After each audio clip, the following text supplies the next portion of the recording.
really means.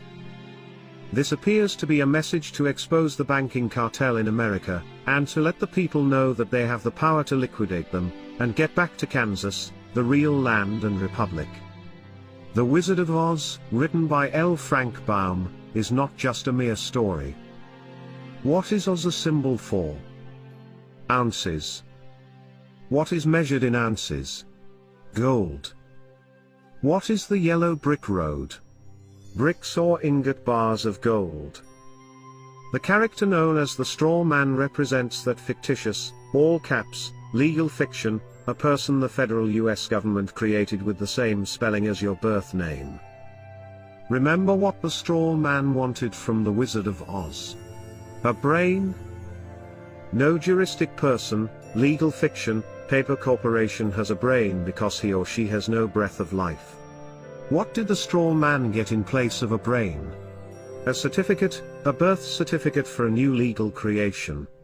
He was proud of his new legal status, and all the other legalisms he was granted. Now he becomes the epitome of the brainless sack of straw who was given a certificate in place of a grain of common sense. Now, what about the Tin Man? Does taxpayer identification number, TIN, bring anything to mind? The poor Tin Man just stood there, mindlessly doing his work until his body, literally seized up and stopped functioning. He worked himself to death, because he had no heart or soul. He's the heartless and emotionless creature, robotically carrying out his daily task as though he were already dead. He's the ox pulling the plow and the mule toiling under the yoke. These days, his taskmasters just oil him nightly with beer, and place him in front of a hypnotic television, until his very existence no longer has any meaning or value. His masters keep him cold on the outside, and heartless on the inside, in order to control any emotion or feeling that might arise. The Cowardly Lion was always too frightened to stand up for himself. Of course, he was a bully and a big mouth when it came to picking on those smaller than him. Have you ever noticed how bullies are really the biggest cowards? They act as though they have great courage but, in reality, have none at all. They roar, but with no teeth of authority to back them up. When push came to shove, the Cowardly Lion always buckled, and whimpered when anyone of any size or stature challenged him. He wanted courage from the Grand Wizard, so he was awarded a medal of official recognition. Now, although remaining a coward, his official status allowed him to be a bully, but with officially recognized authority, and not at all unlike the attorneys, who hide behind the courts. What about the trip through the field of poppies? Did you notice how this had no narcotic effect on the straw man who had no brain, or the Tin Man with no heart or soul? They weren't real people, so drugs could not influence them. The Wizard of Oz was written at the turn of the century, so how could the author have known America was going to be drugged? The Crown has been playing the drug cartel game for centuries. Just look up the history of Hong Kong and the Opium Wars.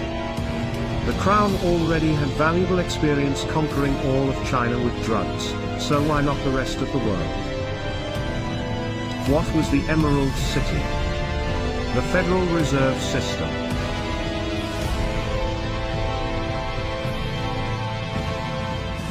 Who finally exposed Wizard for what he really was. Toto, the cute and somewhat annoying little dog. Toto means in total, or all together in Latin. What was it that the witch wanted after she alleged that the little dog had bitten her? Toto. Or everything. Notice how Toto was not scared of the great wizard's theatrics, yet he was so small in size, compared to the wizard, that no one seemed to notice him. The smoke, flames and holographic images of Oz were designed to frighten people into doing as the great wizard commanded. But Toto simply padded over, started barking until others paid attention to him and came to see what the barking was about.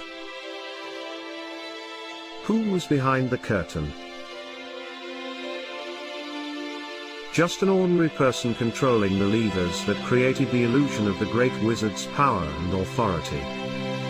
When Toto pulled back the curtain and completely exposed him, the charade was at an end. The veil hiding the corporate legal fiction and its false courts was removed.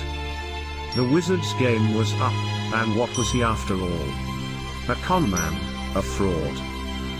We can see, in this tale, just how loud the bark from a little dog can be.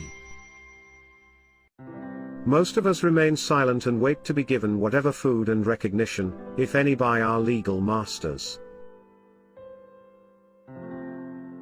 Let us not forget those flying monkeys. What perfect mythical creatures to represent the Bar Association attorneys, who attack and control the little people for the great crown wizard, the powerful and grand bankers of Oz. How, finally, was the evil witch destroyed? Pure, clean water? Liquidation. How did Dorothy finally get home? She simply clicked her heels. She always had the power, and so do we. What would it take to expose the wizard for what he is? We each need only a brain, a heart and soul, and courage. Then, and perhaps of the greatest importance, we need to learn how to work together. Only by working together, can we have the freedom that was given to us all, under the law of God.